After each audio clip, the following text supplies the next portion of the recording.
والے دنیا اور آخرت کے ناکام شخص ہیں. یہ وہ اپنی ذات میں ایسا، پھر وہ اپنے علم میں ایسا ہے.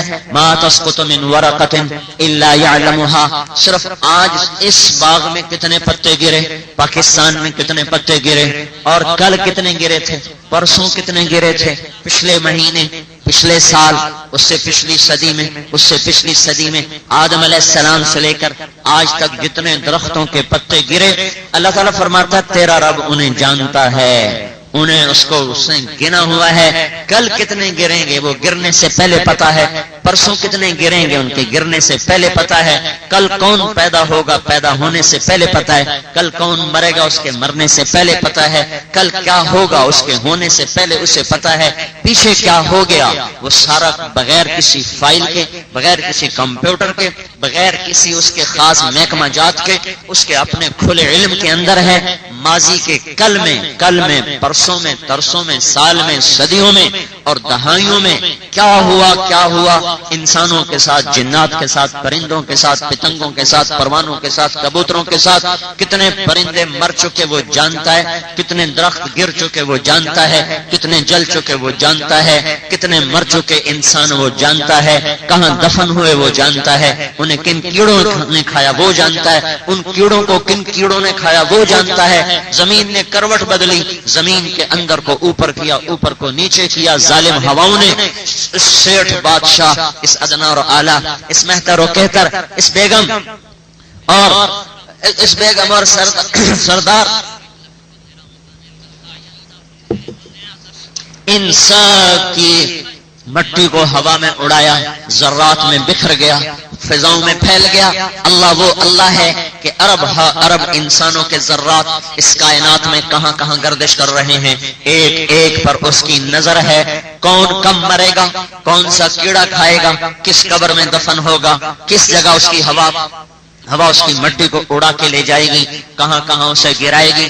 آسمان سے گرنے والا پانی، یہ قطرہ سانپ کے منہ میں زہر بنے گا، یہ صدف کے منہ میں موتی بنے گا، یہ ہرن کے منہ میں جا کے مشک بنے گا، یہ بکری کے منہ میں جا کے دودھ بنے گا، یہ گائے کے منہ میں جا کے گوشت بنے گا، اور یہ کیڑے کے منہ میں جا کے ریشم بنے گا، یہ مکھی کے منہ میں جا کے شہد بنے گا، یہ بھیڑ کے منہ میں جا کے زہر بنے گا. اللہ ان تمام قطروں پر نظر رکھتا ہے، اس کی تعداد کو جانتا ہے، بنے ہوئے کو بھی جانتا ہے، مٹے ہوئے کو بھی جانتا ہے، مرے ہوئے کو بھی جانتا ہے، مرنے والوں کو بھی جانتا ہے، پیدا ہونے والوں کو پیدا ہونے سے پہلے جانتا ہے. ماضی اور حال اس کے لیے برابر ہے، مستقبل اس کے لیے برابر ہے، اندھیرا اجالا اس کے لیے برابر ہے، بلندی اور پستی اس کے لیے برابر ہے. تہ خاک کا کیڑا اس کے لیے چھپا ہوا نہیں، جبریل اس کے لیے روشن نہیں. جیسے جبرائیل دیکھتا ہے ایسے سمندر کی تہ کا کیڑا دیکھتا ہے، جیسے لوح محفوظ پڑھتا ہے ایسی تیرے دل کی کتاب کو پڑھتا ہے، جیسے وہ عرش کے فرشتوں کو کی سنتا ہے ایسے ہی تیرے دل کی دھڑکنوں میں اٹھنے والی آواز کو سنتا ہے، جیسے وہ حاملہ مقربین ملائکہ کی تسبیح کو سنتا ہے ایسے ہی زمین کی تہ میں، سمندر کی تہ میں چلنے والی مچھلیوں کی تسبیح کو بھی سنتا ہے، جیسے وہ وحی کے اوپر تقدیر کے چلنے والے قلم کی سرسراہٹ کو سنتا ہے، ایسے ہی تہ خاک چلنے والے کیڑے کے قدموں سے جو آہٹ پیدا ہو رہی ہے وہ اس کو بھی سنتا ہے. یہ تیرے اور میرے رب کا علم ہے جو نہ ختم ہوتا ہے، نہ جس کی کوئی ابتدا ہے، نہ جس کی کوئی انتہا ہے. وہ نظر میں ایسا کامل ہے، سواء منکم من اسر القول ومن جہر بہ ومن هو مستخف باللیل وسارب بالنہار. دن کا اندھیرا اور اجالا، رات کی تاریکیاں، دن کی روشنیاں اس کے لیے برابر ہیں. آہستہ بولو، زور سے بولو، اس کے لیے برابر ہے. یعلم ما تحمل كل انثى وما تغيض الارحام وما تزداد. دنیا میں جتنی عورتیں ہیں ان کے اندر کیا ہے وہ جانتا ہے. انثى صرف عورت مراد نہیں، مچھر کی بھی مادہ، گھوڑے کی بھی مادہ، چیتے کی بھی مادہ، شیر کی بھی مادہ، پتنگے کی بھی مادہ، اور شہد کی مکھی ماں کی مادہ، اور گندی مکھی کی مادہ، بھیڑ کی مادہ، مور کی مادہ، فاختہ کی مادہ، کبوتر کی مادہ، کوے کی مادہ، تیتر کی مادہ، بٹیر کی مادہ، چڑیا چڑے کی مادہ اور بلے کی مادہ، مادہ لفظ مادہ انثا انثا، پھر جو جاندار ہیں ان میں مادہ، جو بے جان ہیں ان میں مادہ، مادہ پھول نر پھول، پھر مچھلیوں کے اندر سمندر کی تہ میں چلنے والی مادہ۔ ایک شہد کی مکھی 30,000 انڈے دیتی ہے۔ آپ کے رب کا دعویٰ یہ ہے کہ کائنات میں خرب ہا خرب شہد کی مکھیاں ہیں، جو ہر پل میں ہر مکھی 30,000 انڈے دے رہی ہے، مچھر ہزاروں انڈے دے رہے ہیں، اور جنگلوں میں بچے پیدا ہو رہے ہیں، انڈوں سے پیدا ہو رہے، پیٹ سے پیدا ہو رہے، سمندر میں انڈے دیے جا رہے، ان سے بچے پیدا ہو رہے۔ تیرے رب کا دعویٰ یہ ہے کہ ہر انڈے میں بلنے والی خلقت کو جانتا ہے، مذکر اور مؤنث کو جانتا ہے۔ مچھر کے انڈے سے مکھی نہ نکلی، مکھی سے پتنگا نہ نکلا، پتنگے سے پروانہ نہ نکلا، مور سے فاختہ نہ نکلی، فاختہ سے کبوتر نہ نکلا، گھوڑی سے کتا نہ نکلا، کتی سے بلا نہ نکلا۔ وہ اپنے علم میں بھی کامل ہے، اپنی تدبیر میں بھی کامل ہے۔ مور کو جو ایک ایک پر میں ہزاروں رنگ دیتا ہے، آج تک اس کا رنگ کبھی خراب نہیں ہوا، پینٹ کرنے میں کبھی اسے کبھی خطا نہیں ہوئی۔ یہ اتنی بڑی مشینوں کے باوجود ان میں خرابیاں، ان کے پینٹ خراب، ان کے رنگ خراب۔ اللہ کا ایک امر ہے اور مور کو ایسا حسن ملا، اللہ کا ایک امر ہے اور کوئل کو ایسی آواز ملی، اللہ کا ایک امر ہے بادلوں کو گرج ملی، اس کے امر سے سانپ کو پھنکار ملی، اس کے امر سے مور کو ناچ ملا، اس کے امر سے پانیوں کو روانی ملی، اس کے عمل سے پہاڑوں کو سختی ملی، اس کے امر سے پہاڑوں کو خزانے ملے، اس کے امر سے سمندر کو کڑواہٹ ملی، اس کے حکم سے بارش کو مٹھاس ملی، اس کے حکم سے درختوں کو پھل ملا، اس کے امر سے درختوں کو پھلوں کو مٹھاس ملی، اس کے حکم سے پتوں کو سبزہ ملا، اس کے حکم سے پروانے کو، اس کے حکم سے جگنوں کو روشنی ملی۔ وہ ایک اللہ ہے جو اپنی ذات میں بے مثال، صفات میں بے مثال۔ تو اس کا علم میرے بھائیوں اور بہنوں ایسا علم ہے جو بے بدل ہے، جو بے خطا ہے، جو لا زوال ہے، جو بے مثال ہے، اور اس کے علم کی یہ شان ہے، کہیں اس کے نظام میں کہیں کسی جگہ بھی آپ خطا نہیں دکھا سکتے، کسی جگہ کوئی عیب نہیں دکھا سکتے۔ اللہ تعالیٰ فرماتے ہیں فرجع البصر ثم ارجع البصر، لوٹاؤ دوڑاؤ اپنی نظریں آسمان کی طرف، هل ترى من فطور، تمہیں کوئی کمی نظر آتی ہو، کجی نظر آتی ہو؟ نہیں، کوئی نہیں، کہیں نہیں۔ ذالکم اللہ ربکم الحق فماذا بعد الحق الا الضلال فانا تصرفون، یہ ہے زمین آسمان کا تن تنہا رب جس کو چھوڑ کر دنیا ہلاک ہو جائے گی، جسے چھوڑ کر دنیا برباد ہو جائے گی۔ ہمارا علم غلط ہو گیا، ہمیں ماں باپ نے بھی نہ بتایا اور ہمیں باہر کے ماحول نے بھی نہ بتایا کہ اللہ تم سے گم ہو گیا تو سب کچھ گم ہو گیا، اور تمہیں اللہ مل گیا تو تمہیں سب کچھ مل گیا۔ ہمیں تو یہ سمجھایا گیا تمہیں پیسہ ملا تو سب کچھ ملا، تمہیں پیسہ نہ ملا تو کچھ نہ ملا، تمہیں عہدہ ملا تو سب کچھ ملا، تمہیں عہدہ نہ ملا تو کچھ نہ ملا، تمہیں اگر دنیا مل گئی تو تیری زندگی کا مقصد پورا ہوا، دنیا نہ ملی تجھے کچھ نہ ملا۔ ہمارا علم غلط ہو گیا، ہماری راہیں غلط ہو گئیں۔ میرے بھائیوں، اللہ تعالیٰ کا فرمان یہ ہے ان وجدتنی وجدت کل شیء ان فتنی فاتک کل شیء، میرے بندے تجھے میں مل گیا تو تجھے سب کچھ مل گیا، اور اگر میں نہ ملا تو تجھے کچھ بھی نہ ملا۔ بھائیوں بہنوں، ہم تبلیغ میں یہ کہہ رہے ہیں اس طاقتور اللہ کو ساتھ لے لو۔ پیسہ کب تک ساتھ دے گا؟ خامد کب تک ساتھ دے گا؟ اولاد کب تک ساتھ دے گی؟ یہ جسم کب تک ساتھ دے گا؟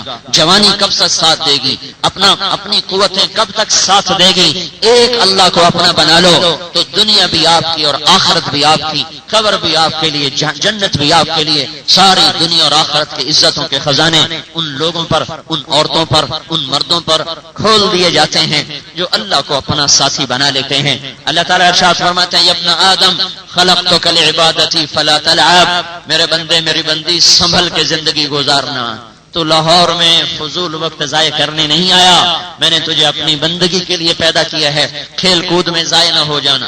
وتکفلت برزقک فلا تتعب، میں تیرے رزق کا ذمہ لے چکا ہوں، پریشان نہ ہونا، تھکنا نہیں کہ میں کہاں سے کھاؤں گا کماؤں گا۔ یا ابن آدم اطلبنی تجدنی، میرے بندے میری طلب میں آ، میں تجھے مل جاؤں گا۔ ان وجدتنی وجدت کل شیء ان فتنی فاتک کل شیء وانا خیر لک من کل شیء، میرے بندے اگر میں تجھے مل گیا تجھے سب کچھ مل گیا، اور اگر میں نہ ملا تو تجھے کچھ بھی نہ ملا۔ مجھے لے لے، میں تمہارے لیے سب سے اعلیٰ ہوں، ماں سے زیادہ پیار کرنے والا، باپ سے زیادہ شفقت دینے والا۔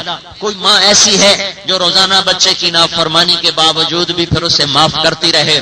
نہیں نہیں ہم نے تو ایسی ماں کوئی نہیں دیکھی، آج نافرمانی کرو معاف کرے گی، کل کرو معاف کرے گی، پرسوں کرو معاف کرے گی، ترسوں کرو کہے گی جا تو میرا بیٹا نہیں، میں نے تمہیں جنا نہیں، میرا دودھ بھی تجھے معاف نہیں۔ والدین کے اخباروں میں اشتہار آتے ہیں، ہم نے آگ کر دیا، ہم نے آگ کر دیا، نافرمانی کی بنا پر گھروں سے نکالے جا رہے۔ اللہ وہ اللہ ہے جس کی ساری زندگی نافرمانی کر لو، پھر ایک دفعہ کہہ دو یا اللہ معاف کر دے، اللہ انہی قدموں میں کہتا ہے جاؤ معاف کر دیا، پھر سے یاری ہو گئی۔ ہم تبلیغ میں یہ بات عرض کر رہے ہیں کہ اللہ سے تعلق بناؤ، اللہ سے۔ ہم پھٹکے ہوئے معاشرے میں زندگی گزار رہے ہیں، یہ معاشرہ اللہ کو مطلوب بنا کے زندگی نہیں گزار رہا۔ اور میرے بھائیوں، اکلوتا بیٹا ماں کا ہو، وہ ایک دفعہ کہے گا نا اماں تو بڑا قربان ہو کر کہے گی جی میرا بیٹا، پھر وہ دوبارہ کہے گا اماں، وہ کہے گی ہاں، پھر کہے گا وہ اماں تو وہ کہے گی ہوں، پھر وہ کہے گا اماں تو وہ کہے گی بکواس نہ کر میرا سر نہ کھا۔ اللہ وہ ذات ہے میرے بھائیوں، اللہ وہ ذات ہے میرے بھائیوں جس سے ساری رات پکارو یا اللہ، وہ جواب میں کہتا ہے لبیک لبیک یا عبدی۔ ایک دفعہ جواب نہیں دیتا، 70 دفعہ سے مراد ہوتا ہے بے شمار دفعہ، یا اللہ وہ بے شمار دفعہ لبیک لبیک یا عبدی، پھر کہتا ہے یا اللہ، پھر وہ کہتا ہے لبیک لبیک یا عبدی۔ ساری رات پکارو جواب ملتا رہے گا، عورت پکارے مرد پکارے لبیک لبیک کی صدائیں آئیں گی، اور ساری زندگی کی نافرمانیوں کو ایک پل میں دھو کے دوستی فوراً لگا لیتا ہے۔ ہماری گزارش یہ ہے کہ اللہ کو اپنا مطلوب بناؤ، اللہ کو راضی کرنا اپنی زندگی کا کام بناؤ، اللہ کو ساتھی بناؤ میرے بھائی اور بہنوں، اس سے سچا ساتھی کوئی نہیں ہے۔ کفا باللہ ولیا، کفا باللہ ولیا۔ اللہ پتہ کیا کہہ رہا ہے، میرے بندے میری بندی، تو نے کتنوں سے تعلق بنا کے دیکھا، ہر جگہ ہر کوئی، حتیٰ کہ سگی اولاد بھی آنکھیں پھیر گئیں، ساری زندگی کا ساتھ دینے والا خامن بھی جب آپس میں ٹکراؤ ہوا تو نگاہیں پھیر گیا۔ ایک دفعہ مجھ سے دوستی لگا کے دیکھ لے، پھر تو دیکھے گا، تو دیکھے گی کہ میری دوستی کیسی کھری ہے اور کیسی سچی ہے۔ ایک دفعہ مجھ سے تعلق بنا کے دیکھ لے۔ کفا باللہ وکیلا، کفا باللہ نصیرا، کفا باللہ شہیدا، کفا بربک ہادیا ونصیرا۔ لا الہ الا اللہ میں اس بات کا مطالبہ ہے کہ صرف اللہ کے بن کے چلو اور اللہ کو ساتھی بنا کے چلو، جو ہر وقت ساتھ ہے، شہرک سے زیادہ قریب ہے، ہر وقت کی سنتا ہے، جو اس کا بن گیا سب کچھ اس کا بن گیا، جو اس کا نہ ہوا تو جہان کی بازی بھی ہار گیا اور آخرت کی بازی بھی ہار گیا۔ یہ ذہن بنانا ماؤں کے ذمے تھا، باپ کے ذمے تھا۔ ہماری بدقسمتی ہمیں ایسا ماحول نہ ملا۔ سورہ لقمان میں اللہ تعالیٰ ذمہ داری بتا رہا ہے، ماں باپ کے ذمہ کام کیا ہے۔ یا بنی لا تشرک باللہ، اے میرے بیٹے لا الہ الا اللہ پہ پکا ہو جا، لا الہ الا اللہ کو اپنی زندگی کا موضوع اور مقصد بنا لے، یہ پہلی ذمہ داری ہے۔ اور لا الہ الا اللہ، اللہ تک پہنچنے کے لیے نہ سیڑھی چاہیے، نہ خاندان چاہیے، نہ حسب نسب روپیہ چاہیے۔ اللہ کی ذات تک پہنچنے کے لیے حضرت محمد صلی اللہ علیہ وسلم کا طریقہ چاہیے، جو مردوں اور عورتوں کے لیے سوا ہے، برابر ہے۔ اللہ نے بحر و بر کے لیے، کائنات کے تمام آنے والے انسانوں کے لیے حضرت محمد صلی اللہ تعالی علیہ وسلم کی ذات اقدس کو نبی بنا کر بھیجا، اور پوری دنیا کے انسانوں کا نبی بن کے آ رہا، اور سب سے بڑے فقیر گھر میں آ رہا، اور یتیم آ رہا، اور مسکین بن کے رہ رہا، اور مسکنت کی موت لے کر دنیا سے جا رہا۔ اس بات کو سمجھانے اور بتانے کے لیے کہ اللہ کا بننے کے لیے پیسہ شرط نہیں، حسب نسب خاندان شرط نہیں۔ اللہ تعالیٰ نے ہمارے نبی کو اس حال میں پیدا کیا کہ آپ ماں کے پیٹ میں 2 مہینے کے تھے کہ باپ دنیا سے اٹھ گیا، باپ دنیا سے اٹھا، 2 مہینے کے تھے باپ دنیا سے اٹھ گیا۔ اور اور پیدا ہوئے ہیں تو فقر کا دور ہے، فقر کا۔ کوئی عورت ہمارے نبی کو دودھ پلانے کے لیے تیار نہیں ہو رہی، سب چھوڑ کے جا رہی۔ یتیم نہیں میں نہیں لیتی، یتیم میں نہیں لیتی۔ حلیمہ بھی آئی، حلیمہ بھی آئی، یتیم ہے نہیں مجھے نہیں چاہیے، چلی گئی۔ مکے کا چکر لگایا، سارے بچے لیے جا چکے تھے، تو اپنے خامن سے کہنے لگی خالی گود کیا جانا، چلو اس کو ہی لیتے جائیں، خالی گود جاتے ہوئے اچھا نہیں لگ رہا، چلو اسی کو لیتے جائیں، یتیم ہے کوئی بات نہیں۔ تو پھر لوٹ کے آ گئی، کہا دے دو ہم تیرے یتیم کو لے جاتے ہیں۔ اوہو، یہ اللہ کا نظام تھا، باپ کا نام عبداللہ، ماں کا نام آمینہ، دودھ پلانے والی کا نام حلیمہ، گویا ابدیت سے خمیر بنا اور امن کے پیٹ میں پروان چڑھا اور حلم کی چھاتیوں سے دودھ پیا. یہ اللہ کا خاص نظام تھا. نام کا بھی شخصیت پر اثر ہوتا ہے، تو اس لیے آپ نام بدل دیا کرتے تھے. کسی کو کا نام اچھا نہیں ہوتا تھا، مطلب آپ بدل دیا کرتے تھے.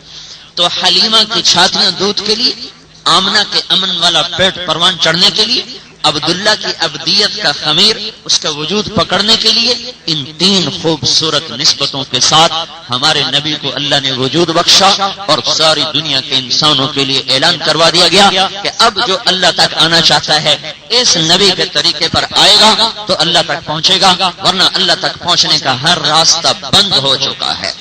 اللہ پاک نے حضور صلی اللہ تعالی وسلم کو، میرے بھائیوں اور بہنوں، ان ایسی گھاٹیوں سے گزارا تاکہ آنے والی امت کو یہ تسلی رہے کہ دنیا گزرگاہ ہے، یہاں چوپڑی کھانا ہی مقصود نہیں، یہاں اللہ کا راضی ہو جانا مقصد زندگی ہے.